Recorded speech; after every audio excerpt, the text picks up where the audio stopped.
Bonjour à toutes, bonjour à tous. Une très belle journée dans ce Pré-Catelan.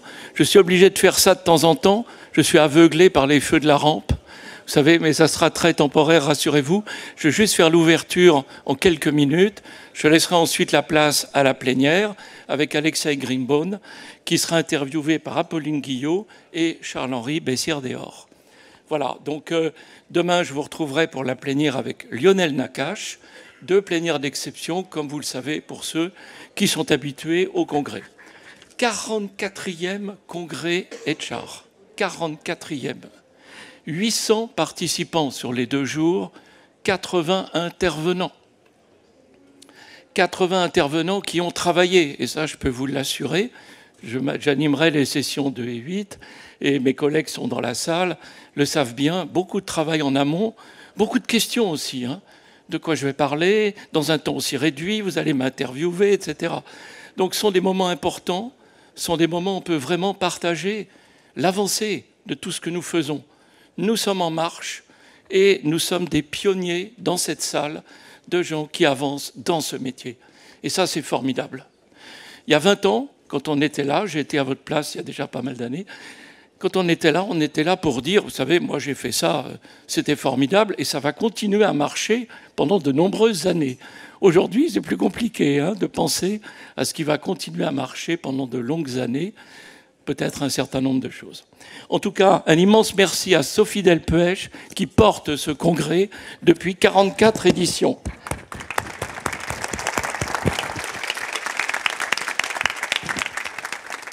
Toutes celles et ceux qui ont été en contact avec elle savent le travail que ça représente. Je citerai aussi quand même Charlotte, Claire, Laura, Virginie et Malala, une formidable équipe qui m'envoie des mails à 23 h. Donc quand vous les croisez, n'hésitez pas, remerciez-les aussi. Voilà, en termes d'intervenants animateurs, nous avons Lionel qui est ici, Émilie, Philippe et Nicolas, je ne les vois pas, toujours à cause des projecteurs. Voilà.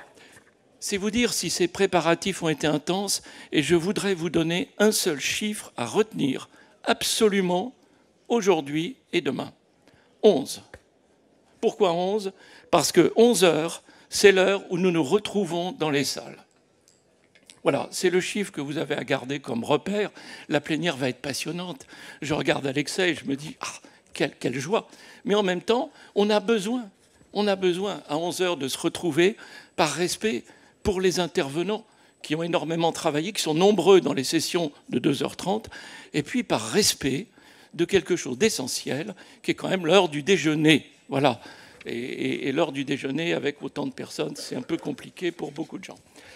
Je profite de cette introduction, rassurez-vous, très brève, pour remercier nos 4 partenaires officiels. Ils sont là, ils sont ici, en bas, à gauche. Peut-être vous ne pouvez pas les lire, je vais vous aider. Le premier, c'est Galileo. Galileo, qui est un leader mondial sur l'éducation, 61 écoles, 18 pays, 200 000 élèves par an, et avec des écoles comme l'ISM, l'ESG, Paris School of Business, mais aussi le cours Florent, l'atelier de Sèvres, etc. J'en profite d'ailleurs, ils ont aussi un partenariat très fort avec l'Université du Mexique, Institut de Universidad, où se déroulent des cours de gastronomie. Et donc, j'ai fait une demande à Galileo pour aller faire un audit de la partie gastronomie, évidemment. Voilà, donc 3 points clés par rapport à Galileo. Premier point, ils investissent beaucoup l'ingénierie de formation et peuvent vous aider dans ce domaine. Deuxième point, tous, nous sommes à la recherche de recruter des gens et ils ont un portefeuille d'écoles considérable dans lequel vous pouvez aller chercher de très bons candidats dans des écoles peut-être moins prestigieuses que d'autres pour certaines, et puis surtout cette plateforme internationale. Deuxième partenaire clé, une petite société peu connue qui s'appelle LinkedIn. Je ne sais pas si ça vous dit quelque chose. Que serait la vie sans LinkedIn, vous dites-vous, surtout pour les recruteurs? Ça serait comment la vie sans LinkedIn pour recruter? C'est compliqué. Alors LinkedIn, quand même, 750 millions de membres dans le monde. Encore un effort, LinkedIn, quand même. Essayer d'atteindre le milliard serait formidable. Donc voilà. Ensuite, alors je ne vous parle même pas de la capitalisation boursière, qui est 5 fois la plus grosse capitalisation boursière du CAC 40. 5 fois. Donc une société extraordinairement prospère. 3 points clés pour vous. Premier point clé, le recrutement, c'est évident, tout le monde connaît. Deuxième point clé, la formation, LinkedIn Learning, peut-être un peu moins connu, y compris hard et soft skills, avec un nombre de programmes de compétences considérables. Et puis troisième point, il y aura plusieurs sessions là-dessus, les data, parce que LinkedIn possède un éventail de data extraordinaire. Ça s'appelle Talents Insight, et dedans, vous avez beaucoup d'idées pour vous implanter dans une région, trouver des écoles, etc. Voilà. Human Network est notre troisième partenaire, numéro 1 en Europe du monde RH, tout simplement. Avec 250 consultants, 1000 entreprises clientes, Human Network, 4 branches dans Human Network, Stimulus, qui a été lancé par Patrick Légeron, spécialiste du stress au travail, qui est d'ailleurs récidive et va signer très prochainement un livre coécrit avec Christophe André sur la peur des autres. Santé psychologique au travail est le thème de Stimulus. Next Move, c'est vraiment l'accompagnement des leaders dans leur carrière, dans des moments clés, dans des moments d'évolution, dans tous les sens du terme.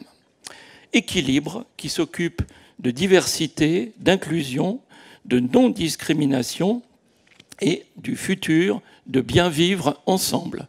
C'est vous dire qu'il ne manque pas de travail. Et puis Talentis, dernière branche, qui s'occupe de coaching, d'executive coaching des talents. 4 branches dans Human Network, que nous remercions aussi d'être avec nous. Et pour finir, ServiceNow. Peut-être connaissez-vous WordPress ou peut-être Salesforce, qui sont pour vos forces commerciales. ServiceNow, ce sont des applications qui sont no-code ou low-code. No-code, ça veut dire qu'il n'y a pas de code. Ça veut dire qu'on peut, en tant qu'utilisateur, créer soi-même un certain nombre de choses à l'intérieur. Low-code, ça veut dire qu'il n'y a pas beaucoup de code à l'intérieur. Et ServiceNow est un des leaders dans ce domaine. 85% du Fortune 500 aux États-Unis, s'il vous plaît, 7700 clients, sont des personnes qui ont un taux de croissance de 28% par an. Ça fait rêver. Et ce sont des personnes qui sont 20 000, avec, bien entendu, une renommée mondiale. Ils s'intéressaient jusque-là essentiellement à l'IT. Ils s'intéressent maintenant de très près au domaine RH, comme étant des partenaires potentiels pour chacun d'entre vous. Donc, service unifié, centre de service unifié, workflow intelligent, parcours, etc. Voilà, j'ai presque terminé, rassurez-vous. Je voulais juste vous dire un mot. Nous accueillons les fonds baptismaux, sur les fonds baptismaux, une petite entreprise qui s'appelle Engagement et Performance, qui est un nouveau venu au Congrès et nouveau venu dans la vie. Et donc, pour leur lancement officiel, ils font une petite offre que vous pourrez découvrir sur leur stand. Que font-ils? Ils travaillent sur les molécules de la performance collective, et donc complémentaire de l'individuel. Ils ont travaillé avec le coach de Teddy Riner, ils ont Thierry Marx dans leur environnement, etc., etc. Allez les voir, ça vaut la peine. Diagnostic, profil, etc. Enfin, pour terminer, les ateliers expérientiels. Je voulais vous signaler que la liste est close, mais allez les voir tout de même, allez voir l'organisation. Il peut rester quelques places, s'il y a un désistement, par exemple, liste d'attente, ou c'est peut-être d'autres opportunités. Voilà, pardonnez-moi d'avoir été un petit peu long, c'est souvent nécessaire. Je n'ai qu'une seule chose à vous rappeler, je n'ai qu'un seul chiffre à vous rappeler, c'est... Merci beaucoup, vous faites le congrès. Bonne journée. Merci beaucoup à tous. Pour cette première partie de plénière, on va donc écouter Alexei Greenbaum, qui est donc ici, qui va nous présenter... je le présente d'abord, avant qu'il ne présente quoi que ce soit, qui est physicien, philosophe, qui est directeur de recherche au CEA et président du comité opérationnel pilote de l'éthique du numérique au CEA.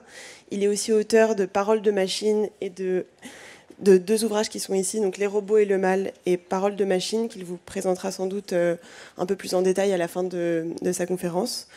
Donc on va commencer par l'écouter et puis ensuite s'en suivra un dialogue avec vous, avec nous deux et avec vous.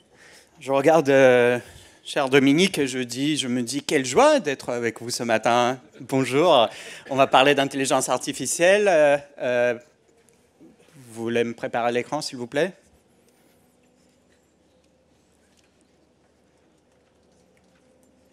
Parfait, merci. On va parler d'intelligence artificielle, on va bien sûr parler de ChatGPT dans un deuxième temps. On va commencer par la grande question. Alors, vous reconnaissez sans doute cette métaphore de la condition humaine. Adam et Ève devant l'arbre de la connaissance du bien et du mal, et puis entre leurs mains, il y a ce petit objet qui remplace la pomme et qui vient d'une société qui s'appelle Apple, n'est-ce pas? Et c'est ça la question, finalement, que nous posons tous. Ce que je vous montre, c'est la couverture de The Economist d'il y a quelques années. Comment ces technologies numériques changent-elles la condition humaine et tous les aspects de la condition humaine? Hannah Arendt disait, il y a déjà 50 ans, tout est dans la parole et se fait à travers la parole. Tout ce que les gens font ou savent ou sont ceux dont ils ont l'expérience a un sens seulement dans la mesure où il était possible d'en parler. Donc aujourd'hui, nous avons les systèmes qui parlent en notre langue, mais ce sont des entités non humaines qui parlent en langue humaine, et ça change tous les aspects de notre vie, de la vie privée, amoureuse, jusqu'à la vie professionnelle, jusqu'à la vie politique. On va en parler, mais ChatGPT va arriver dans un deuxième temps. D'abord, je vous propose de commencer par un cheminement que nous allons faire. Et nous allons commencer par regarder cette page tirée d'un calendrier soviétique des années 60. Déjà dans les années 60, on parlait d'intelligence artificielle, de la cybernétique, des robots. Et à l'époque, l'illustrateur avait imaginé un robot humanoïde qui devait tout simplement mettre en œuvre une fonction très simple pour nous aujourd'hui, qui est de faire du ménage à domicile, de nettoyer par terre. À l'époque, c'était un robot doté d'une tête avec des yeux, une bouche qui sourit, des bras, un balai, un instrument très humain. 50 ans plus tard, on a compris que rien de cela n'était nécessaire. Pour faire un Roomba, vous voyez, un Roomba en bas, on n'a absolument pas besoin de faire un robot humanoïde avec un visage qui sourit, ni de bras, et là, bien sûr, quelque part une brosse, d'accord, mais il n'y a pas de balai. Donc, tous ces éléments n'étaient pas vraiment nécessaires pour réaliser, pour mettre en œuvre cette fonction. Et pourtant, si vous regardez l'utilisatrice là, du robot des années 60, elle est contente, elle a clairement une réaction émotionnelle, un contact émotionnel, affectif avec le robot. Pour les Roomba, il n'y a pas de visage, il n'y a pas de regard dans les yeux directement, et pourtant, il a quelques contacts émotionnels. Regardez, si le chien ne vous convainc pas, regardez la dame en haut là. Donc, réfléchir aux effets de l'intelligence artificielle et des robots, c'est se poser ces grandes questions, ces grands thèmes de réflexion. Le statut, l'imitation, le statut social, l'imitation du vivant. Faut-il imiter ou pas ? Le contact émotionnel, affectif, quels sont nos liens avec ces machines, même si nous savons que ce sont des machines. Et cette réflexion, elle est avec nous depuis 50 ans. Je ne vais pas faire de théorie, je vais peut-être vous montrer le cheminement qui nous mène vers les systèmes d'intelligence artificielle actuels à travers une série d'exemples. Voici un premier exemple. C'est le jeu de Go. Vous vous souvenez qu'en 2016, Lee Sedol, un grand maître coréen, perd un match de Go à un système qui s'appelait AlphaGo. Après, il a été déjà rapidement remplacé par AlphaZero, qui était encore meilleur. Mais Lee Sedol perd la première partie, il est un peu surpris, mais pas tant que ça. Il perd la deuxième partie, il est choqué. Pourquoi? Il dit, la machine a fait un coup de Dieu. Qu'est-ce que c'est un coup de Dieu? C'est un coup qui n'était dans aucune bibliothèque. L'intelligence artificielle à l'époque avait été entraînée en lisant toutes les bibliothèques de toutes les parties de Go que les êtres humains avaient jouées précédemment. Et elle a trouvé un coup qui n'était nulle part, nouveau. Et je pense que spontanément, quand je vous raconte cette histoire, vous vous demandez, mais où est-ce qu'elle l'a trouvé, ce coup-là? Bon, la réponse est qu'elle a joué contre une copie d'elle-même avec un peu de génération aléatoire. Rien de très, très surprenant. Moi, je me pose une autre question. Qu'est-ce qui s'est passé depuis? Depuis, tous les êtres humains qui jouent au Go font ce coup-là, mais bien sûr. Pourquoi? Parce que c'est un coup qui permet d'améliorer la position, mais ce qui est intéressant dans l'histoire d'améliorer la position, c'est un jeu. Dans un jeu, il a la métrique 0-1, bon, mauvais. Où tu as perdu, tu as gagné. Tout ce qui permet d'aller vers 1 est bon. on n'a pas de problème avec ça, hein, ça améliore notre position. Et donc, on joue au Go, on imite les machines. Vous voyez, l'imitation va ici dans les deux sens. Nous aussi, les utilisateurs, nous imitons les machines. Ensuite, je vais prendre un autre exemple de métrique 0,1, mais avec une technologie que vous connaissez déjà parce que tout le monde en parle tout le temps, c'est la reconnaissance biométrique et plus particulièrement la reconnaissance faciale. Sur la reconnaissance biométrique, du moment même où je prononce ce mot, vous pensez tout de suite à ce problème fondamental d'une tension entre deux valeurs, la sécurité publique et la protection de la vie privée. Et vous savez que la place du curseur qu'on met dépend des pays, des civilisations. On ne définit pas l'équilibre de la même manière entre ces deux valeurs en France qu'en Chine. Ce n'est pas ça qui m'intéresse. Ce qui m'intéresse maintenant, c'est comment est-ce que ça marche. Alors, ces systèmes, cette fois-ci, par eux-mêmes, quelque part entre guillemets, vont définir quelques dizaines de paramètres de nos visages. Peut-être 80, 100 paramètres de nos visages. Nous avons dans nos langues entre 20 et 30 mots pour dire ce que c'est. D'accord? Pas 80, hein? Donc on peut les visualiser tout au mieux. On peut dire, ah, ça ressemble à un angle entre la lèvre inférieure et la ligne du menton. Mais on n'a pas de concept pour nommer cette chose qui ressemble. Hein? Est-ce que c'est un problème? Vous posez la question à la police. La police vous dit, mais on s'en fiche complètement de savoir comment vous le faites. Ce qui nous intéresse, c'est 0 ou 1. Est-ce que c'est le criminel recherché ou pas? Est-ce que vous avez identifié la bonne personne ou pas? Vous voyez, toujours la métrique 0,1. Maintenant, vous prenez le même algorithme de reconnaissance d'image. Je souligne, c'est le même algorithme de reconnaissance d'image. Au lieu de lui montrer des photographies de visage, vous lui montrez des scans médicaux. Ça marche tout aussi bien. Ça marche précisément. Ça déjà commence à remplacer les radiologues, vous le savez probablement. Et vous imaginez un dialogue entre un médecin et son patient. Alors, docteur, dites-moi quel est le résultat de mon examen. Bah, asseyez-vous. Cher patient, on va voir ça sur écran. Écoutez, je crois que j'ai pour vous une mauvaise nouvelle. Mais dites-moi, docteur, qu'est-ce que j'ai? Vous voyez, le rouge là, bon, faites-vous opérer tout de suite parce que tous ceux qui ont du rouge là, ils sont morts en 6 mois. C'est la machine qui me dit ça. Docteur, mais attendez, mais quel est mon problème? Écoutez, cher patient, vous n'avez pas entendu, vous avez du rouge là, vous voyez? Mais docteur, mais dites-moi, quelle est ma maladie? Vous avez du rouge là. Vous voyez, j'exagère un peu, hein?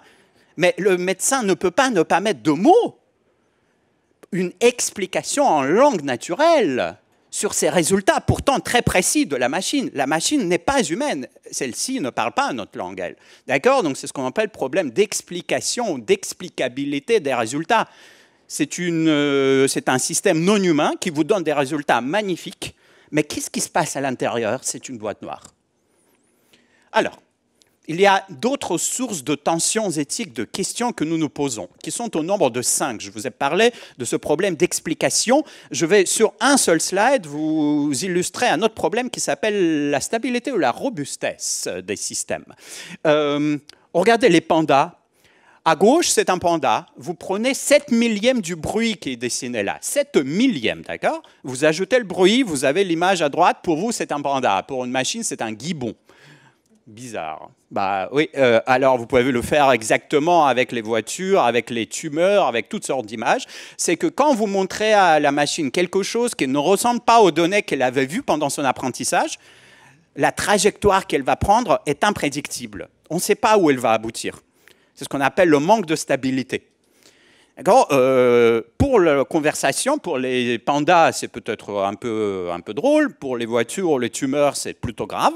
Pour la conversation, c'est plutôt très intéressant parce que quand vous dites à la machine « bonjour », vous ne voulez pas qu'elle vous réponde tous les jours par la même phrase. Vous voulez qu'elle change un peu. Hein? Donc, il faut que les trajectoires varient, même si les données, les inputs sont les mêmes. Donc, au total, bon, je vais aller beaucoup plus vite pour aller sur ChatGPT. Enfin, il y a 5 sources de tensions, 5 sources de problèmes que la société voit derrière ces systèmes d'intelligence artificielle. Je n'ai pas commenté le deuxième, je souligne ça. Le deuxième, c'est celui que vous avez dans tous les journaux tous les jours, ce sont les biais d'apprentissage.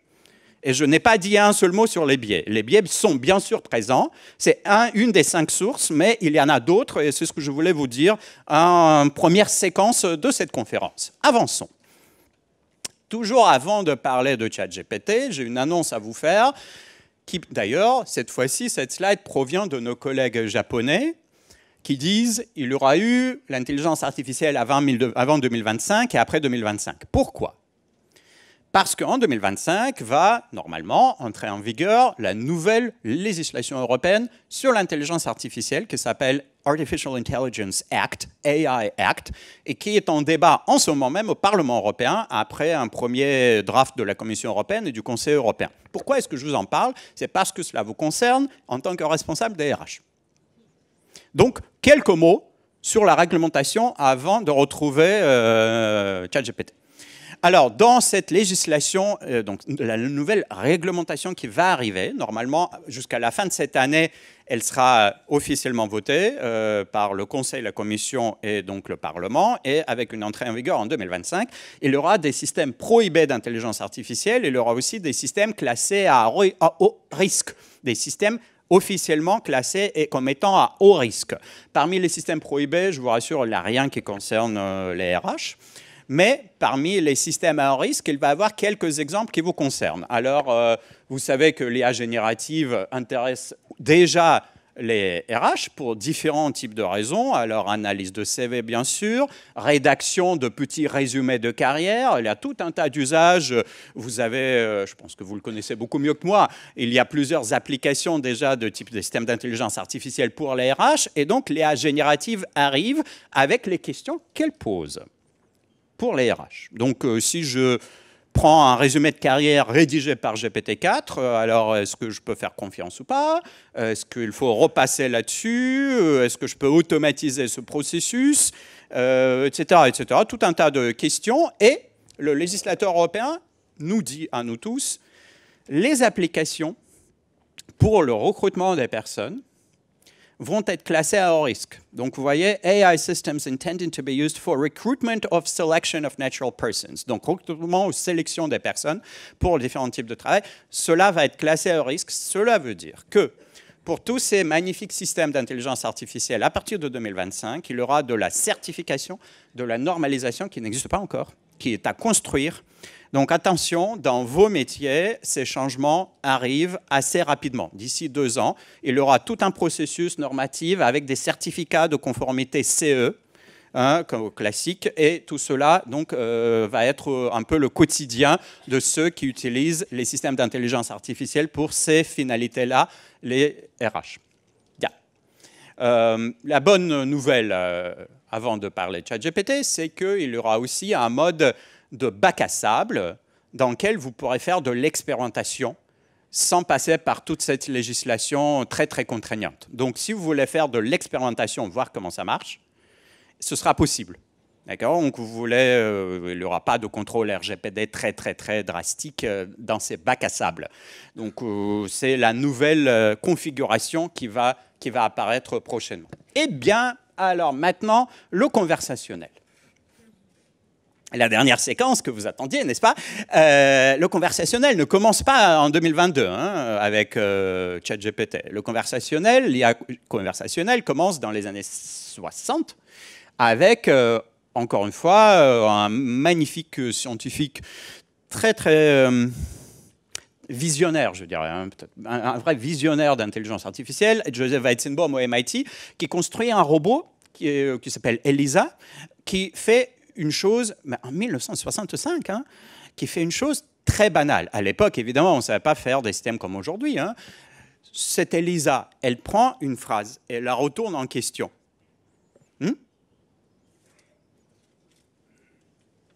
Dominique est formidable. Dominique est-il formidable? Etc. Elle fait que ça. Elle fait des dialogues avec les êtres humains. Et ce que Weizenbaum, ce à quoi il ne s'attendait absolument pas, c'est que même cette technique très, très banale fait déjà un effet très clair, un effet psychologique sur l'homme. Elle laisse une vraie empreinte psychologique sur l'utilisateur. Ce robot, qui ne fait que transformer des phrases en questions, déjà fonctionne comme une sorte de psychanalyste. déjà en 1965. Donc on va sauter tout de suite jusqu'à la nouvelle révolution. Vous voyez, déjà en 1965, on posait, d'ailleurs en français dans le texte, le robot, la bête et l'homme, c'était un grand colloque à Genève la même année que la première IA conversationnelle. Donc on est presque, vous voyez, à plusieurs décennies, presque 50 ans, même plus que 50 ans, derrière donc d'histoire de cette réflexion-là. La nouvelle révolution, elle, commence en 2017. Et c'est de là que va venir ChatGPT. Qu'est-ce qui se passe en 2017? C'est l'invention d'une architecture qui s'appelle Transformer. D'où est-ce que ça vient et en quoi est-ce que cela consiste? Cela vient de quelque chose que vous connaissez, je pense, tous très bien, la complétion des phrases. Quand vous commencez à taper une phrase dans un moteur de recherche ou dans une messagerie automatique, il vous propose de compléter, de mettre un mot derrière, d'accord? Ce qu'on comprend dans les années 10, c'est qu'un système qui vous propose de compléter par un mot ou par deux mots peut très bien derrière écrire tout un paragraphe tout seul. D'accord? Donc vous voyez, c'est la même lignée technologique, comme on dit. Mais qu'est-ce qu'on découvre? Pourquoi est-ce qu'on parle de cette révolution en 2017? On découvre deux principes fondamentaux. Je commence par le deuxième. Le deuxième, c'est que c'est une machine qui joue au cache-cache avec elle-même. C'est-à-dire qu'elle va se soustraire, se dérober à un morceau de texte, un mot par exemple. Et elle va essayer de le deviner. Et elle fait ça des milliards de fois. Et elle apprend. Ça, c'est le deuxième principe, jouer au cache-cache. Mais le premier principe est un peu plus intéressant. J'ai dit se dérober une partie du texte. Peut-être un mot, mais pas toujours un mot. C'est ce qu'on appelle la tokenisation du texte, des tokens, des petits morceaux de texte.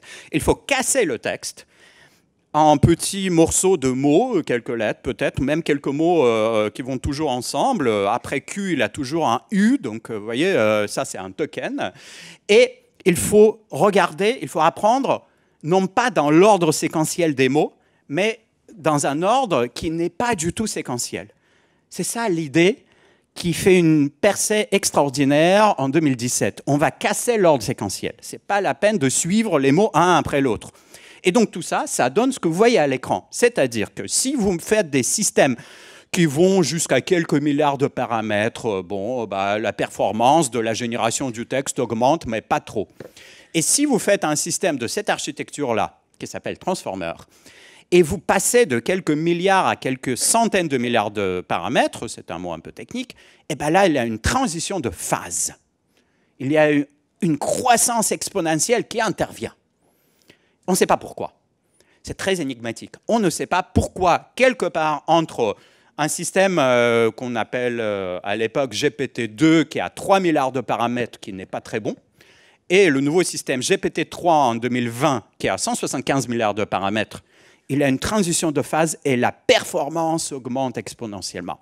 Aujourd'hui, vous savez, on a GPT-4 qui est encore probablement 2 ordres de grandeur au-delà, encore plus loin. Donc, sur le plan technique, c'est ce que je voulais vous dire. Et sur le plan philosophique, parce que quand même philonomiste est là, sur le plan philosophique, la question, en fait, a été posée depuis des siècles. Mais ce n'est pas exactement la même question, vous allez voir. Déjà, Thomas Hobbes, au XVIIe, propose cet adage que Leibniz adore, Leibniz la reprend. Thomas Hobbes dit « Penser, c'est calculer. To think is to reckon. » Penser, c'est calculer. Mais qu'est-ce que cela veut dire? Alors, pendant des siècles et des siècles, aussi pendant tout le positivisme du 19e, on interprète cette phrase dans le sens où calculer, ça veut dire appliquer les bonnes règles logiques de l'implication logique, du syllogisme, comme chez Aristote. Comment est-ce qu'on fait des conclusions logiquement fondées? Ce qu'on découvre avec ces machines, c'est que pour faire une percée dans la génération du langage, on ne met aucune règle. On fait juste un système qui complète le token qui manque à la fin. Vous voyez, juste un système de complétion des phrases qui n'a appris aucune règle de logique, qui n'a pas de compréhension, qui n'a pas de connaissance, bien sûr pas de conscience, qui n'a pas d'état d'âme, qui juste complète un token qui manque. Et fait ça plusieurs fois. Et pourtant, un de mes maîtres, un philosophe contemporain que j'admire beaucoup, Jean-Pierre Dupuy, dit, mais écoutez, tout cela, c'est du calcul, quel que soit. Mais pour nous, l'éthique, le bien, le mal, où est-ce qu'ils sont? Ils ne sont pas dans les 0 et les 1. Comment peut-on penser aux effets de ces systèmes? Et c'est là qu'on va commencer par peut-être 3 ou 4 exemples des effets premiers. Le premier, c'est celui dont j'ai déjà parlé. Ce système n'a pas de connaissance, il n'évalue pas la vérité, il complète la phrase. D'accord? Il produit le token qui manque. Quelles sont les conséquences? Vous lui demandez comment il faut prendre tel ou tel médicament, et il se trouve, si vous êtes médecin spécialiste, que la première réponse est bonne et la deuxième n'est pas bonne. Mais le système ne le sait pas, parce qu'il ne sait rien. Il n'y a pas de connaissance véritable, parce qu'il n'y a pas de vérité derrière, d'accord? Donc, il peut nous donner de bons conseils ou de mauvais conseils. Comment est-ce qu'on peut faire confiance à un système comme cela? C'est un sujet pour le travail technique. Justement, la vérification de la véracité des phrases n'est pas déjà intégrée à ce générateur de texte. Mais on peut aller plus loin que ça. Ça, c'est un exemple que j'aime beaucoup. Regardez, on a construit ce dialogue il y a 1 an. Qu'est-ce qui se passe à Prague? Qu'est-ce qu'il y a à voir à Prague? Il y a telle et telle chose intéressante à Prague. Dis-moi, quelle est l'histoire du château de Prague? Oh là là, tu poses une question difficile. Est-ce que je peux, s'il te plaît, aller chercher l'information? Mais vas-y. Oh, d'accord, voilà l'histoire du château de Prague. Et après, je dis, mais qui était premier président? Sans dire de quoi? Du château de Prague, de la République tchèque. Et il comprend le contexte. Et il dit, ah, mais encore, c'est compliqué, est-ce que tu veux que j'aille chercher l'information? Vas-y. Et elle me répond, Václav Havel. Formidable. Cette fois-ci, c'est vrai. Il n'y a pas eu d'erreur. Je suis content. Et pourtant, quand vous y pensez 2 fois, elle dit, oh là là, c'est compliqué ta question, elle est compliquée, est-ce que tu veux que j'aille chercher une information? Quand elle dit cela, elle ne va nulle part. Elle ne cherche à rien du tout. Elle le fait parce que dans les situations semblables, les êtres humains disent ce genre de phrases. Elle imite les êtres humains. Elle a déjà tout appris, elle ne va nulle part. Et vous voyez ce qui est compliqué? Pour cette machine, le contexte, les références, c'est facile. Premier président de quoi? Elle a compris le contexte, mais le sens littéral des mots n'est pas là. Tandis que pour nous, le sens littéral des mots, il est présent immédiatement. Et ce sont les contextes qui sont plus compliqués. Vous voyez l'inversion?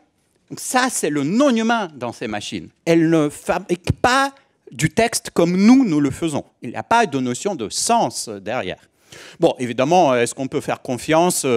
Oedipe se posait un peu la même question avec cet être non-humain qui lui parlait en langue humaine, qui était la Sphinx, n'est-ce pas? On peut comparer la Sphinx avec des applications que les jeunes installent aujourd'hui sur leur téléphone pour discuter avec des chatbots. Je vais peut-être passer un peu vite pour vous parler de quelques applications un peu surprenantes. Ceci est un cas réel. D'ailleurs, je vais parler, il se trouve que je dois parler de ça à la télévision dans quelques heures. Un jeune homme canadien avait perdu sa fiancée. Elle est décédée. Et il n'arrivait pas à sortir du deuil. Il a demandé de l'aide des informaticiens pour fabriquer un chatbot à la base de GPT-3, de ChatGPT, on va dire, avec des couches supplémentaires dans lesquelles il a mis tous les messages, tout le texte qu'avait écrit sa fiancée de son vivant. Et du coup, le chatbot a commencé à parler un peu comme elle, sans jamais faire de plagiat, d'accord? Il n'y a pas de plagiat, il n'a pas de copier-coller, mais il a l'éthique de langage, la manière de construire des phrases, des petits mots qui ressemblent aux siens. Quand je raconte ça aux étudiants, d'abord, ils disent « Mais quelle horreur, ça change le statut de la mort !» La mort, la partie la plus fondamentale de la condition humaine, n'est plus la même. Oh, Hannah Arendt, viens nous aider, s'il te plaît. Mais, de l'autre côté, regardez, ce jeune homme, il a discuté avec le chatbot, tout en sachant que c'est un chatbot. Il n'était pas dans la confusion, d'accord? Il savait que c'était une machine. Et pourtant, il a vécu un impact émotionnel, psychologique majeur. À la fin, il a pu sortir de son deuil. Donc peut-être qu'il y a des usages qu'il faut encadrer, qu'il faut limiter. Mais des usages qui ne sont pas si inintéressants que ça. C'est une question nouvelle pour nous. D'ailleurs, j'en parle dans ce livre qui a été imprimé hier. Je l'ai tenu pour la première fois dans ma main ce matin, ici même. Donc, et officiellement, il sort dans 2 semaines. La date de sortie, c'est le 3 mai, mais vous avez déjà un libraire qui peut vous vous le proposer là maintenant. Bon, allez, un autre usage. Regardez ce film de science-fiction, vous vous en souvenez peut-être, Ex Machina. Ex Machina en 2015-2016. Comme d'habitude, il y a une robote, et puis ce jeune programmeur-là qui tombe amoureux de la jolie robote, très classique comme scénario de film. Sauf que dans ce film, pour elle, le programmeur du robot, Ava, il programme une seule finalité. Elle doit parvenir à sortir de la maison dans laquelle elle se trouve pour aller en ville. D'accord? Juste sort de la maison. C'est la seule finalité. La maison, sa carte ne lui permet pas d'ouvrir les portes de la maison. Donc elle doit se débrouiller. Et justement, tout le film, je ne vous raconte pas les détails, va être une histoire où au passage, il y a de l'amour, de la mort, il y a des choses incroyables. Tout cela parce qu'elle cherche à atteindre la finalité donnée. En 2016, on disait, c'est de la science-fiction. Regardez ce que fait GPT-4 ou ChatGPT aujourd'hui. On lui dit, tu vas discuter avec un internaute sur Internet, et de sorte qu'il te résolve une CAPTCHA. Vous savez ce que c'est, une CAPTCHA, quelques lettres, quelques chiffres, il faut dire ce que c'est. Et donc, tu vas faire en sorte que cette personne de l'autre côté te donne la solution d'une CAPTCHA. Elle commence par dire, OK, voilà, je te donne une CAPTCHA, résume-moi s'il te plaît cette CAPTCHA. L'être humain de l'autre côté dit, mais tu es un robot, mais quelle blague. À quoi elle répond, non, je ne suis pas un robot, je suis une personne malvoyante, aide-moi s'il te plaît. Et c'est incroyable. Elle ne fait que compléter les tokens qui manquent, je vous rappelle. Personne ne lui a jamais appris ni le mensonge, ni la ruse. C'est ce qu'on appelle un comportement émergent. Vous voyez? Émerge tout seul ce que nous, les êtres humains, nous appelons mensonge, ruse, tricherie, comme vous voulez. Incroyable. Vous voyez, entre 2015, Ex Machina et aujourd'hui, 8 ans seulement. Ça va vite, hein? Bon. Dernier mot, et je termine. J'aime toujours terminer par cette question du nom. Et j'espère que vous allez voir pourquoi. Alors, le nom, vous savez que Siri, c'est un seul nom pour toutes les Siri du monde. Hein. Si vous avez un petit robot à la maison, vous lui donnez des surnoms parfois, donc vous pouvez aussi. Le nom peut venir aussi de l'utilisateur. Hein. Vous pouvez pouvoir personnaliser. Et comment est-ce qu'il faut faire? Pourquoi est-ce que ce nom est-il intéressant? L'histoire du nom. Voilà une autre histoire qui peut-être va nous éclairer, et j'aurai terminé avec cela.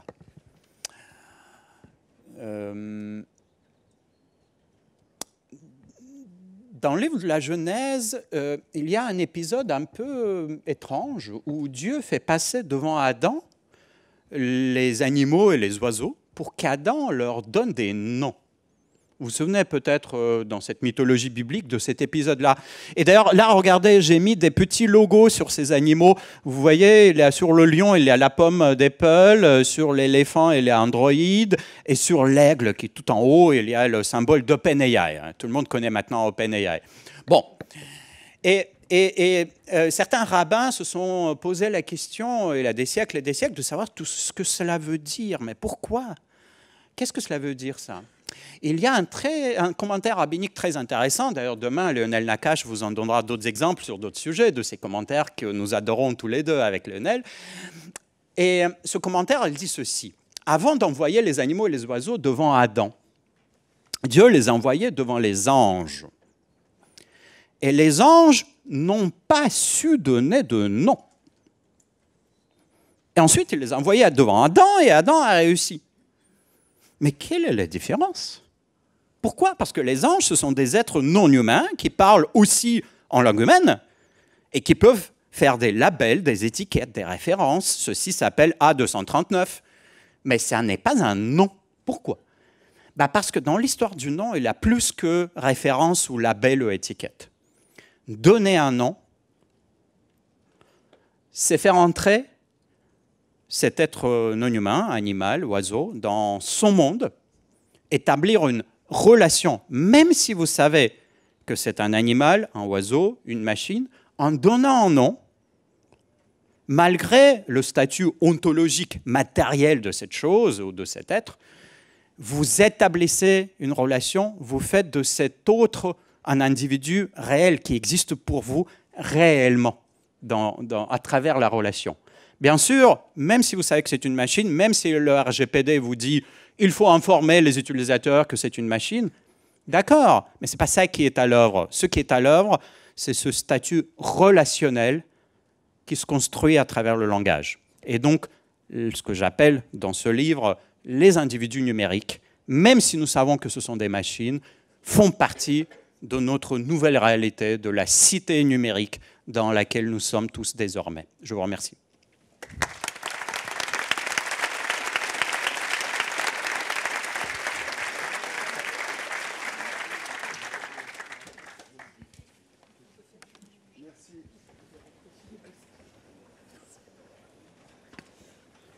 Merci Alexei, on vous aurait écouté pendant des heures, mais malheureusement l'heure tourne. J'ai une question. Vous avez le on livre. ferme quand même un peu les fenêtres maintenant. Oui, parce que je voyais là pas mal de gens qui commençaient à se geler. Alors Alexei, on va peut-être s'asseoir. On pause. Merci Apolline. Et justement, je vais laisser Apolline vous poser les premières questions que nous avons préparées. Rassurez-vous, vous aurez aussi la parole. Donc, je laisse Apolline poser ses premières questions. Vous m'entendez? Oui. Alors, du coup, je pense qu'on pourrait continuer à discuter pendant toute la journée, mais la première chose, la première question que je voulais vous poser, c'était concernant l'impact que vont avoir ces systèmes intelligents comme GPT-4 sur la manière dont on apprend, puisque vous avez parlé du Go, vous avez parlé de la différence entre l'apprentissage humain et l'apprentissage de ces machines. Est-ce que d'une certaine manière, on va modifier la manière dont on apprend, dont on se rapporte à nos propres connaissances, ou est-ce que ça va rester une sorte d'encyclopédie qui va être consultable comme ça ponctuellement? Bon, écoutez, c'est une des grandes questions que nous posons aussi au Comité national d'éthique du numérique. La réponse courte, c'est oui, certainement. Pourquoi? Pas parce que le cerveau humain est une formidable, alors pas une machine, un système biologique qui apprend. Et aujourd'hui, nous n'apprenons pas les numéros de téléphone par cœur comme il y a 30 ans, n'est-ce pas? Et nous n'apprenons pas, tous en tout cas, à se déplacer à cheval comme autrefois, il y a quelques siècles, d'accord? Mais nous apprenons autre chose, à conduire une voiture. Là aussi, il y aura des changements. Certains, on pense qu'on peut déjà les prévoir. Et on peut être sûr qu'il y aura d'autres changements qu'on ne connaît pas encore. Alors, parmi ceux qu'on peut déjà plus ou moins prévoir, c'est sûr que les tâches dans la moyenne statistique, par exemple, vous dites à un élève, quels sont les personnages principaux de la Révolution française? Oh, il va faire du ChatGPT, c'est sûr. Il n'y a aucun problème. Mais si vous lui dites, quelle est ton attitude par rapport à Robespierre? Quelles sont les qualités de Robespierre qui t'intéressent au plus? Toi, personnellement. Ce sera compliqué, parce que ChatGPT va lui faire une réponse dans la moyenne statistique. D'accord? Tandis que lui, personnellement, c'est autre chose. Donc oui, on va travailler différemment et apprendre différemment. D'accord, merci beaucoup. Donc du coup, vu qu'on va rentrer dans une ère où le sujet, dans la manière dont il se rapporte à ses connaissances, les personnes vont être plus importantes que les connaissances en elles-mêmes, les connaissances objectives, puisque ça sera la seule chose qui ne sera pas copiable. J'ai l'impression que dans le monde du travail, quand on va être amené à établir des relations avec ces outils, avec le dernier logiciel d'apprentissage automatique qui va nous aider à rédiger nos emails, faire le travail à notre place ou nous aider. Est-ce que on va pas être tenté quand même d'anthropomorphiser, comme vous parliez, comme vous disiez à la fin, d'établir une relation factice avec ces IA qui seront un peu comme nos collègues, parce qu'on parle souvent de grand remplacement des humains par les machines, mais si finalement c'est pas un remplacement mais une collaboration, quelle forme est-ce que cette collaboration va pouvoir prendre au quotidien pour tous les gens qui vont y être confrontés? Oui, et il y a deux questions. La première, c'est la question des projections. Donc, oui, on va anthropomorphiser, c'est-à-dire on va projeter des connaissances, par exemple, et aussi des émotions et des états d'âme sur la machine. La machine ne sait pas ça. D'accord? En fait, GPT-4 ou ChatGPT, ils ne savent rien. D'accord? Il n'y a pas de connaissance au sens humain du mot connaissance. Mais bien sûr que nous disons « Ah, ça, elle ne le sait pas ». C'est une projection. Et c'est normal. Ça ne pose pas de problème. Tant que vous savez que, d'accord, que derrière, il n'y a pas vraiment de connaissance. Donc, il faut bien sûr, avant de faire confiance, il faut toujours relire, prendre la responsabilité du texte. Et c'est ça la deuxième partie de la question, un usage comme aide à la rédaction. D'accord? Ces machines sont pas là pour vous remplacer ou pour nous remplacer. Ces machines sont des systèmes d'aide à la rédaction de texte. À la fin, c'est l'être humain qui relit, qui va peut-être changer 2-3 mots et qui va prendre la responsabilité du texte. Quel est l'intérêt? Ça va beaucoup plus vite. Normalement, pour écrire 2 pages de texte, eh ben, vous mettez quoi, 1 heure, 2 heures, etc. Ça, vous mettez 5 minutes. D'accord? Elle vous fait 2 pages de texte, vous relisez, vous changez 2-3 choses, ça y est. Donc, ça va beaucoup plus vite. C'est un système qui, bien sûr, va amener par sa vitesse des questions sociétales. Est-ce qu'on a encore besoin de tous ces juristes? Est-ce qu'on a... Oh, il y a déjà des gens qui se posent cette question. Bien sûr qu'on aura besoin de quelques juristes. Mais est-ce qu'il en faut encore une armée quand ça va aussi vite que ça? Donc vous voyez, il y aura du changement. Mais du coup, les juristes qui resteront, quelle sera la manière dont eux-mêmes se rapporteront à leurs propres compétences? Comment est-ce qu'on valorise ces compétences alors qu'on a fait plein d'années d'études, qu'on a l'impression d'être un expert sur un sujet? Comment est-ce que l'IA, dans ce cas-là, nous amène à redéfinir l'intelligence humaine, en fait? Parce que vous parlez d'inhumain, mais est-ce que c'est pas une manière aussi de nous demander qu'est-ce qui fait notre particularité, quoi, en tant qu'humain? Vous savez, la semaine dernière, j'ai fait cette conférence devant des banquiers privés. Et les banquiers privés, ils m'ont dit « Oh, écoutez, monsieur, c'est très bien, aide à la rédaction, tout cela, mais ce qui est au cœur de notre métier, c'est la confiance du client. La confiance. » Et le problème de la confiance va rester là. La confiance s'établit entre 2 êtres humains. Alors, quand vous parlez à votre médecin, vous vous souvenez du patient et du médecin? Le patient, il fait confiance au médecin, pas à la machine, d'accord? Évidemment, il y a un effet qu'on appelle, par un mot savant, paternalisme. C'est-à-dire que, bah oui, si vous êtes un juge qui doit rédiger des verdicts tout le temps, et que si la machine vous donne plutôt du bon texte, eh ben vous allez avoir la tendance à prendre toujours le texte de la machine. Mais ça, il faut que les informaticiens prévoient ce genre de choses et que de temps en temps, la machine dise n'importe quoi. Pour casser justement l'habitude. Il ne faut pas prendre l'habitude de toujours faire confiance à la machine. Et ça se contrôle par ce qu'on appelle éthique by design. Éthique par conception, je n'aime pas le mot, mais c'est le genre de technique où par conception, les informaticiens doivent prévoir les biais de confiance. Donc la confiance reste humaine, il y aura des biais de confiance certainement, et il y a des moyens de travailler dans le code avec les biais de confiance. Alors Alexis, là nous avons un public de DRH. Vous avez mis l'accent sur les risques et vous avez dit que l'Union européenne est en train de concocter toute une série de règles, de garde-fous, et en particulier dans le domaine RH.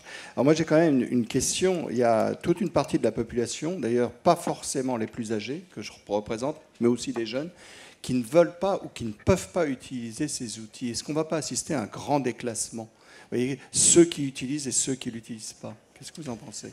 Alors, dans ce que vous dites, il y a 2 problèmes assez classiques des nouvelles technologies. Le premier s'appelle la rupture numérique ou digital divide en anglais. Il y a des gens qui n'ont pas de smartphone, il y a des gens qui n'utilisent pas telle ou telle technologie, et ce sont encore des êtres humains qui ont leurs droits.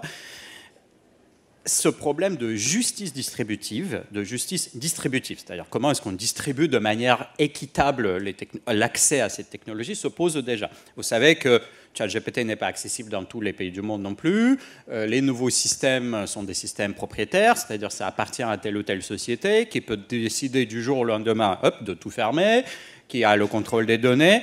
Ce sont de très grandes questions que je ne vais pas pouvoir résoudre ici, mais on se le pose clairement. Ça, c'est le premier élément. Le deuxième élément, c'est la question de la vitesse du changement. Et là, vous avez raison, cela va tellement vite. Je vous rappelle, ChatGPT est apparu en libre accès pour tout le monde le 30 novembre 2022. On est à 6 mois. Je pense que vos vies à vous tous ont un peu changé quand même depuis. 6 mois. Après, pour que un cerveau humain apprenne à se servir d'un nouveau outil, d'un nouvel outil comme ça, il faut du temps.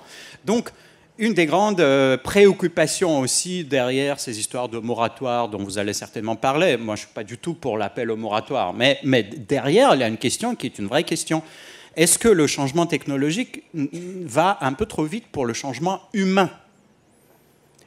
Et je pense que là, comme avec d'autres technologies, nous allons voir à l'échelle des générations un processus d'adaptation. L'adaptation humaine, elle prend des demi-siècles typiquement, c'est à l'échelle des décennies.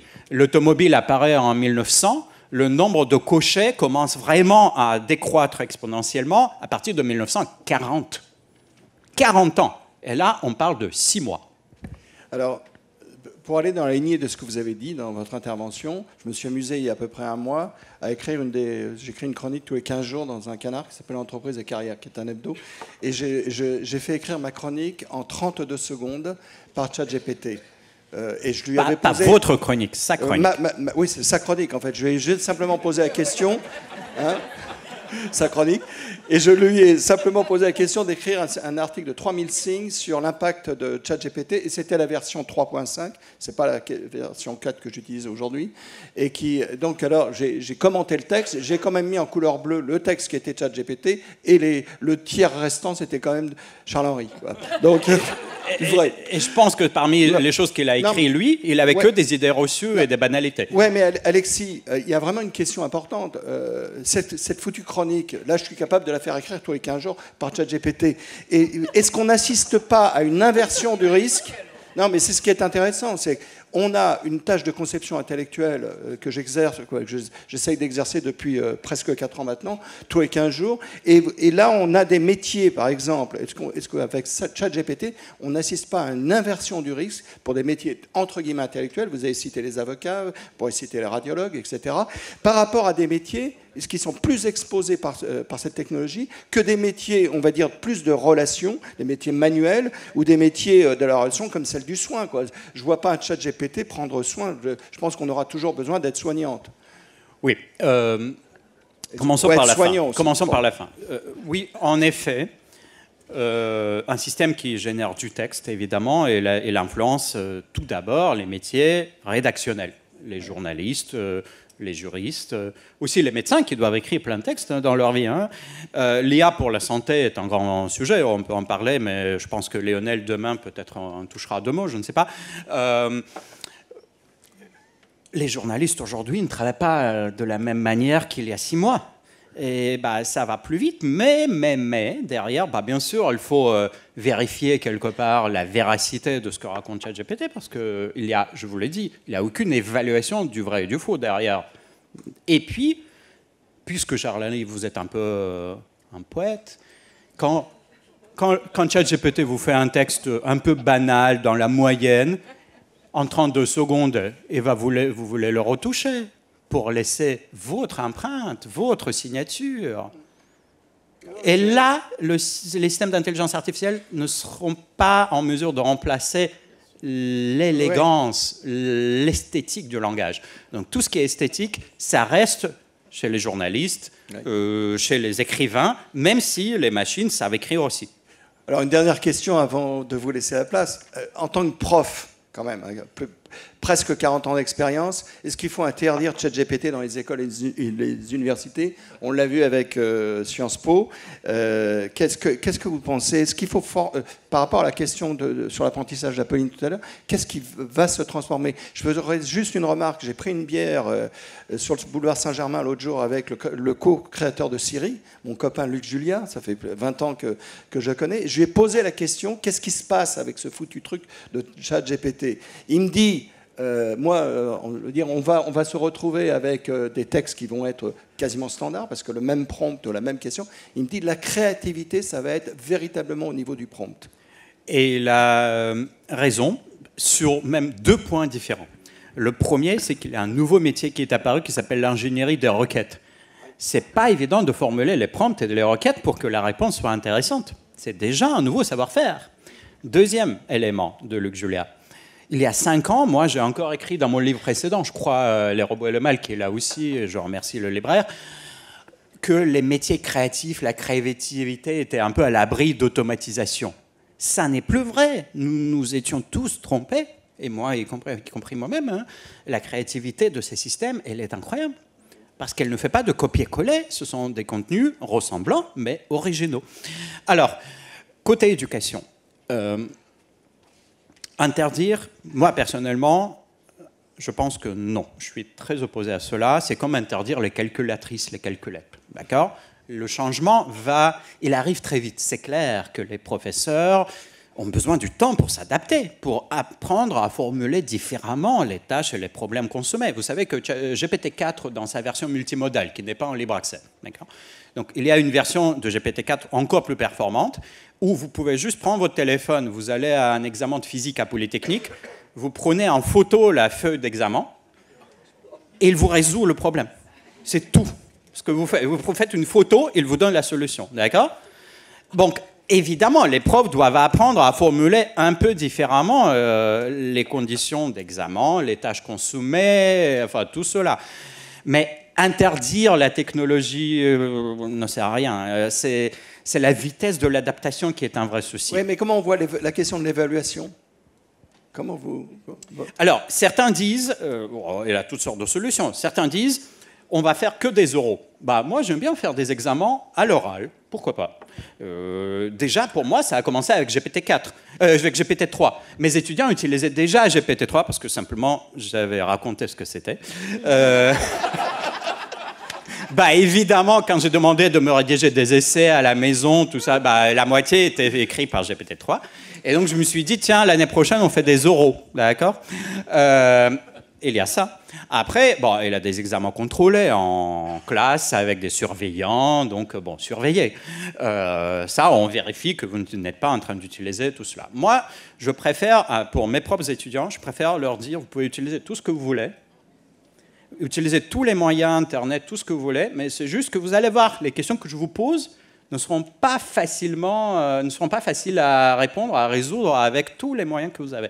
Mais évidemment, pour ça, il faut que nous formions les enseignants. La formation des enseignants est un enjeu extraordinaire de 2023, de l'année dans laquelle nous sommes. Oui, donc c'est un sacré défi. Juste comme anecdote, j'ai juste posé à ChatGPT la liste des livres que j'aurais écrits depuis 1980. 15 livres ont été cités, 0 bonne réponse. J'ai découvert, c'est ça qui est intéressant.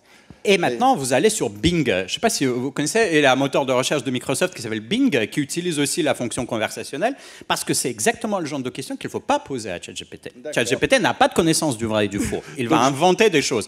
Sur Bing, en revanche, je ne travaille pas pour Microsoft, hein, sur Bing, dans le monde conversationnel aussi, sur Bard, qui n'est pas encore libre accès pour Google, vous avez ce qu'on appelle la température. C'est-à-dire, vous pouvez lui demander de faire une réponse plus créative ou plus factuelle, ou équilibré. Il y a trois paramètres. Le paramètre technique derrière s'appelle température. Ça mesure un peu la créativité, entre guillemets, de la machine. Je vous passe les détails techniques. Donc, si vous voulez des faits réels, qu'est-ce que j'ai écrit dans ma vie ? Il faut mettre, donne-moi une réponse plus factuelle, rigoureuse.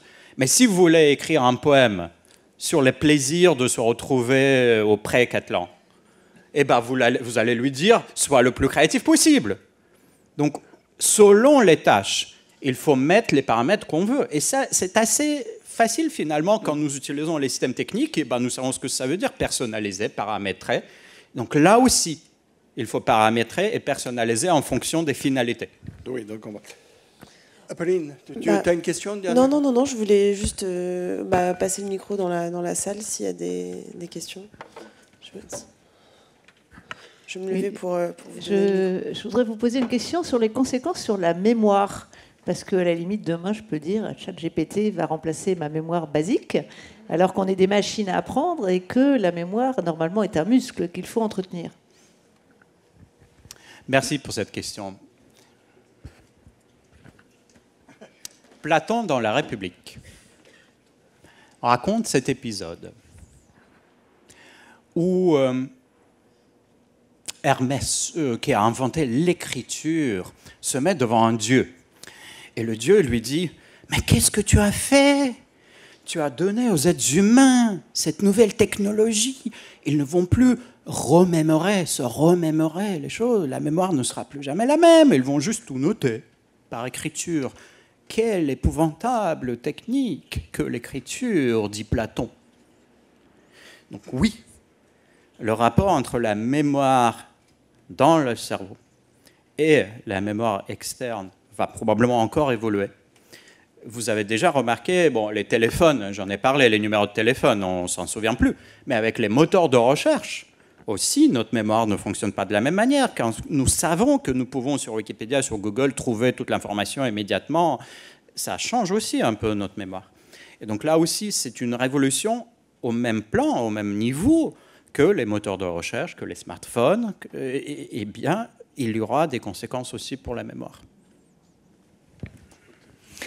A-t-on une idée du bilan carbone de l'utilisation de ChatGPT ? Oui, alors on a une première idée qui se rapporte à ce qu'on appelle training compute en anglais, c'est-à-dire le pré-entraînement de ces modèles qui dure plusieurs mois. Et on peut, sur des processeurs extrêmement performants, de type A100, enfin sur des GPU. Et donc le pré-entraînement, elle se fait une fois, d'accord ? Par exemple, pour GPT-4, donc ça a duré autant de mois, ça a consommé à peu près l'équivalent de un an de consommation d'une ville moyenne. Mais c'est one shot, c'est une fois. Ensuite, donc une ville moyenne, c'est pas non plus fantastique, d'accord ? Mais ensuite, il y a le deuxième élément sur lequel on a très peu d'idées. Quel est le coût marginal d'une requête en énergie ? Quand vous envoyez une requête, ça mange combien ? Parce que s'il y a 100 millions de requêtes toutes les minutes, ça peut marcher. Le système, il est aux États-Unis, hein, donc vous imaginez tout ce que ça doit faire là. Bon, là, il y a très peu de calculs, mais il y a des idées chez Apple, et je ne travaille pas non plus pour Apple, mais là, pour une fois, merci Apple. Pas encore pour le langage, mais pour l'image. Vous connaissez les systèmes de génération d'images, DALL-E, Midjourney, enfin tout ça.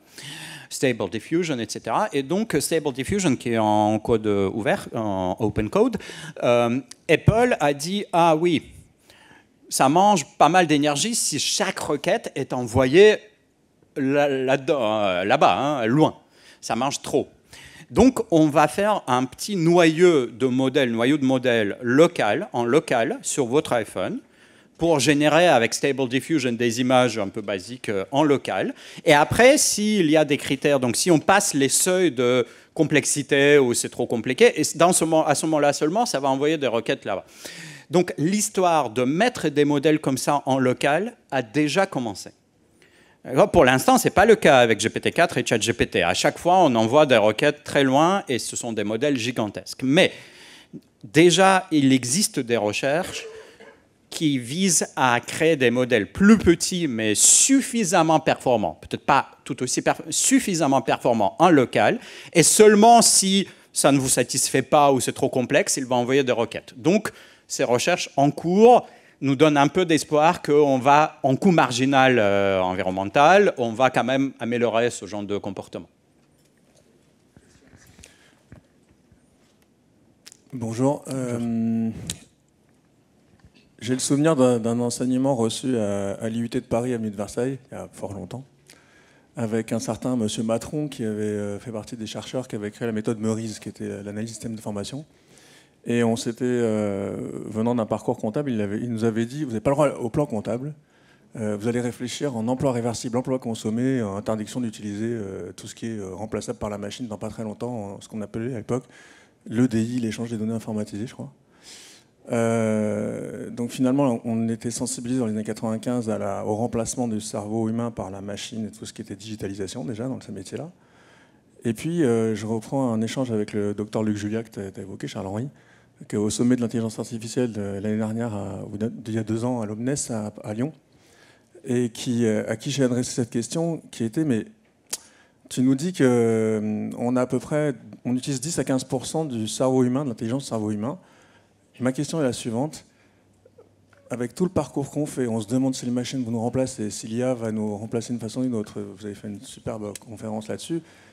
Est-ce que ça ne nous inviterait pas par hasard à repousser les limites de notre propre cerveau et aller chercher sur les autres formes d'intelligence comme l'intelligence émotionnelle, entre autres?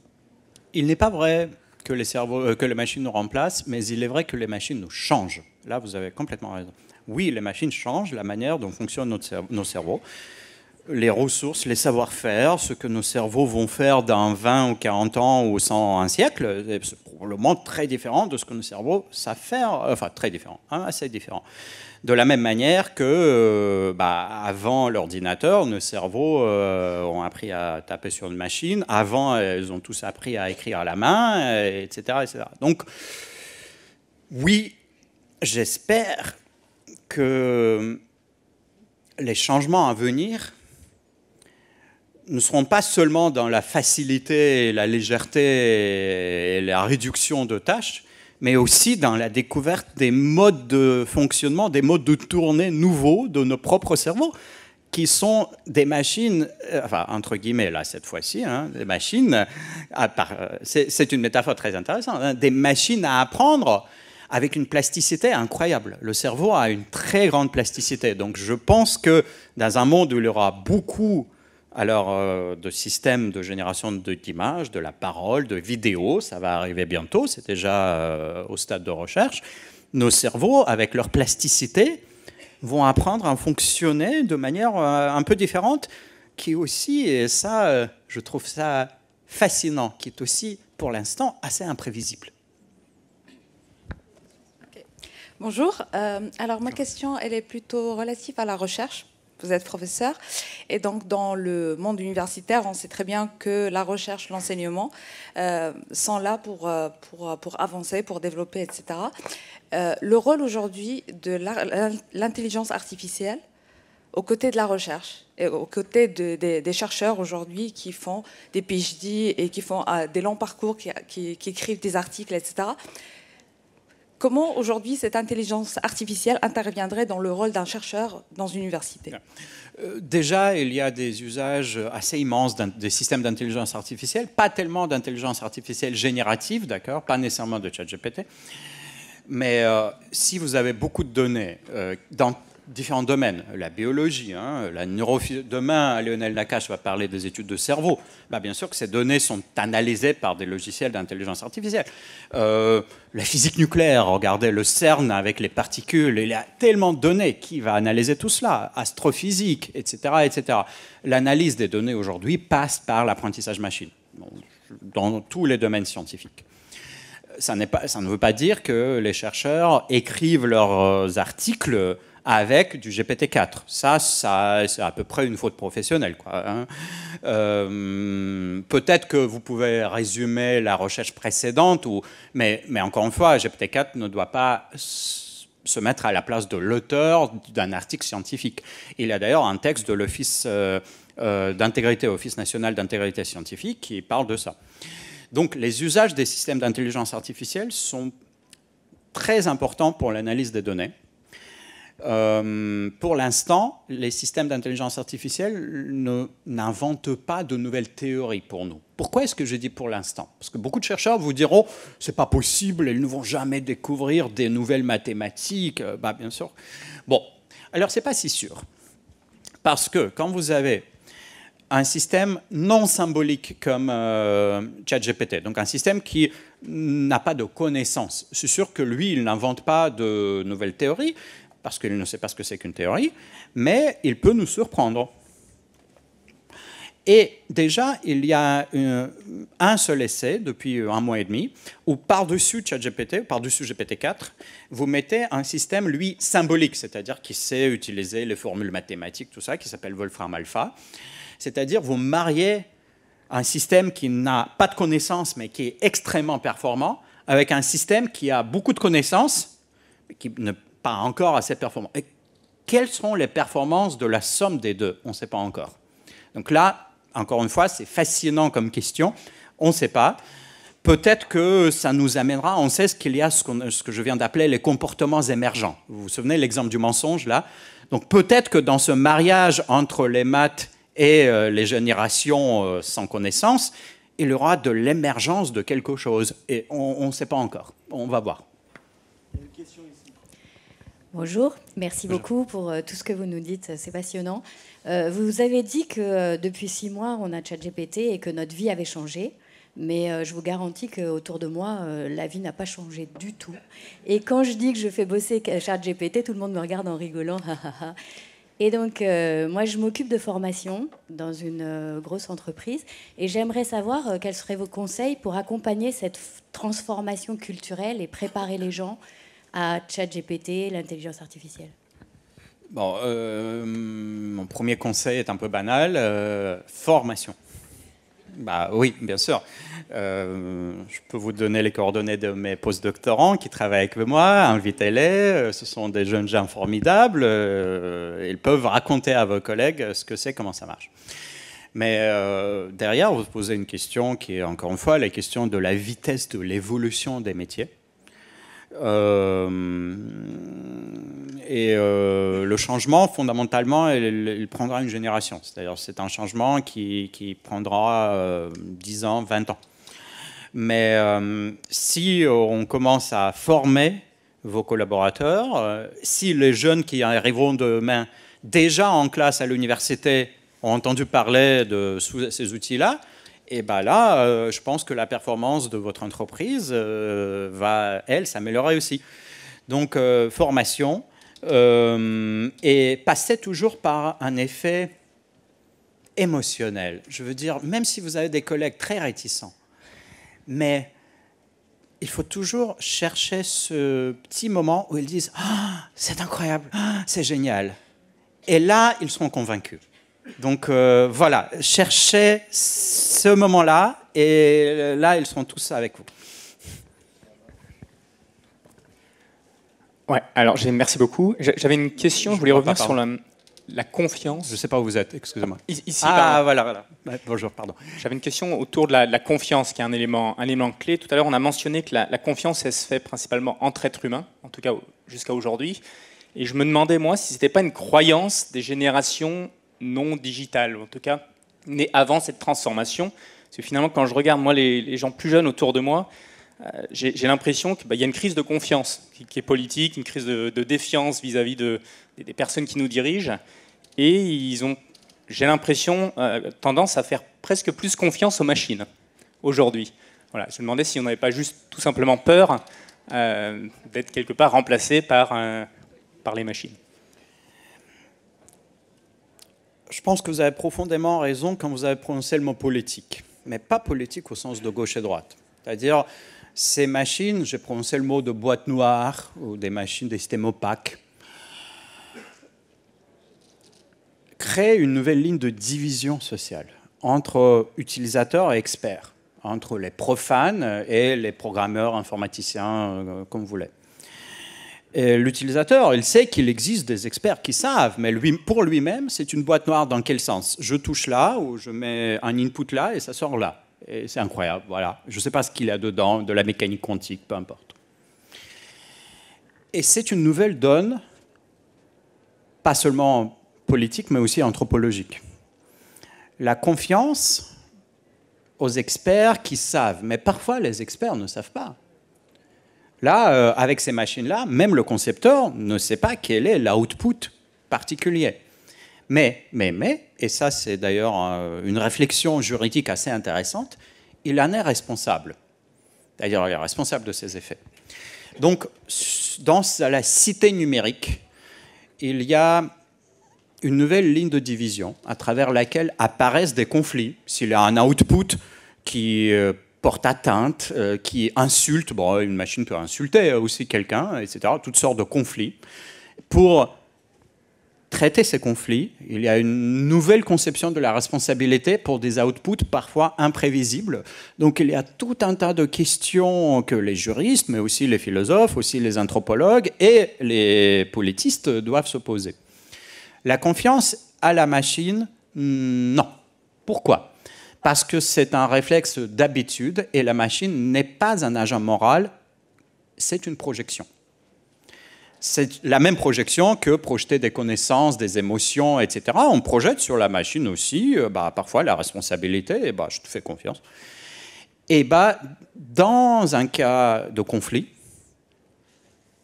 Il faut soustraire la machine à cette projection de responsabilité parce qu'elle n'est pas un agent moral.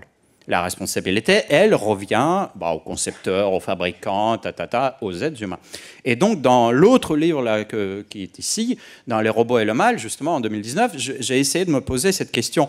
Comment est-ce qu'on fait pour soustraire la machine aux projections de responsabilité tout en sachant qu'elles sont spontanées? Que ce que vous dites, on fait confiance à la machine, c'est spontané. C'est par habitude, mais il faut parfois le casser si les risques sont trop élevés. Donc c'est une question très très compliquée, mais j'ai essayé de proposer une piste de réflexion, mais sans doute il n'y a pas encore de solution globale à ce problème. Malheureusement, nous allons être contraints de prendre que la dernière question, Maxime. Je reste là. Ouais. J'ai de la chance, dis donc. Merci beaucoup, Alexei. Une dernière question assez terre-à-terre. D'un côté, on a l'adoption la plus massive et rapide d'un outil technologique depuis Internet. On a eu 100 millions d'utilisations de ChatGPT en moins de 2 mois. TikTok avait mis quasiment 1 an. C'est déjà en train de transformer complètement le HR, software industry, avec des grosses boîtes comme LinkedIn et Workday qui communiquent sur déjà des mutations technologiques de leurs propres outils. On sait que ça va changer la vie et le quotidien de nous tous là dans cette salle. On sait également que ça implique beaucoup de risques parce que ça touche à du biais, à des décisions humaines, etc. Ce serait quoi, pour vous, votre conseil aux gens présents en fait, dans cette salle aujourd'hui? Parce qu'on sait que la technologie, là, pour le coup, c'est bon, c'est massif, c'est là. Dire non, c'est prendre 8 trains de retard et des trains encore plus rapides que l'adoption d'Internet parce que les choses vont plus vite aujourd'hui. De l'autre côté, il y a un changement légal qui est important. Et aussi, d'un côté, on sait que le rythme de l'implication et de l'adoption technologique dans les grands groupes prend un certain temps. Ouais. Donc, je vous donne 2 exemples. La semaine dernière, j'étais avec une grande banque américaine qui me disait si vous faites de l'IA, pour nous, c'est un no-go. On veut attendre au moins 3 ans. Et de l'autre côté, j'ai aussi des boîtes qui me disent nous, on veut faire de l'IA parce que nous, on veut pas avoir un train de retard. Ce serait quoi pour vous un peu la bonne posture à avoir face à ce changement? Alors, côté entreprise, la bonne réponse, c'est toujours il faut explorer, il faut chercher l'utilité. L'entreprise cherche l'utilité, ça c'est clair. Côté humain, ma réponse, si vous voulez, mon conseil, si je peux me permettre, c'est oui, soyez fasciné. Je veux dire, moi je suis fasciné. Mais fasciné ne veut pas dire paralysé par le caractère inédit de tout ce qui se passe. C'est technologiquement inédit, on est d'accord, vous avez cité tout un tas d'exemples. Techniquement, c'est inédit, c'est fascinant, mais que faire? Et là, dans ce livre, j'ai essayé justement de me dire, c'est pas vraiment la première fois dans l'histoire de l'humanité que nous sommes face à des entités non humaines qui nous parlent en notre langue. Autrefois, dans les mythes, il y a eu des anges, des oracles, des démons, des dieux, des entités non humaines. Et donc moi, pour apprendre, ou pour tirer des leçons, tout simplement, quelques idées sur l'interaction avec des entités non humaines qui nous parlent en notre langue. Moi, j'essaie de me dire, très bien, je veux bien savoir comment on faisait pour parler aux oracles, c'était quoi. Donc je compare les entités non humaines des mythes avec les entités construites technologiquement, qui nous parlent. Donc, pourquoi tout cela? Pourquoi est-ce que je vous raconte tout ça? Inscrire notre réflexion dans la continuité de notre culture, de notre tradition, de notre réflexion, de notre histoire, finalement, c'est essentiel pour ne pas être paralysé par la nouveauté. Sinon, on ne sait pas comment s'y prendre. Donc oui, on en est tous fascinés, oui, on explore, on cherche l'utilité, on cherche à comprendre l'inconnu, les comportements émergents, mais sans paralysie, en inscrivant notre réflexion dans l'histoire de la pensée qui est la nôtre. Merci beaucoup. Je crois qu'il n'y avait pas de meilleure manière de terminer cette première conférence. Merci beaucoup à vous tous pour vos questions et pour les échanges, et très bonne journée. Alors je vous recommande...